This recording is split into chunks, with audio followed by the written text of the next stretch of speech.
Ako DRPS2. si Edward Pasagdan, taga-Hingoog City, Barangay 24, Puro Pauno. Na ako nagtrabaho sa Motorpol. Kanihan to, gusto ko nga, ang akong kaugalingon niya, kanunay mulagsik, pero di na ako makuanan kung unsa ba ako gibatik. No niya, na nakasulti na ako nga, DRPS2. may pagbuwad to ka dito sa butika kay naata na doon. Unsa may ako ganun, pagpalit og bigaman, kay aron kanang imong trabaho, Rajid ngayon ng trabaho, naman ka sa Motorpol nagtrabaho, pag tumar o migaman, pilawi lang na siya. Sa isa lang ni kayo, tanawa, paminawan DRPS2. Ako tumaran ako gibuhat.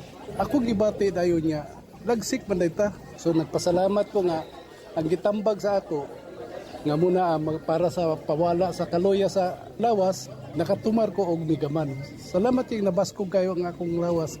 Salamat kayo sa migaman, nabaskog ko sa akong lawas.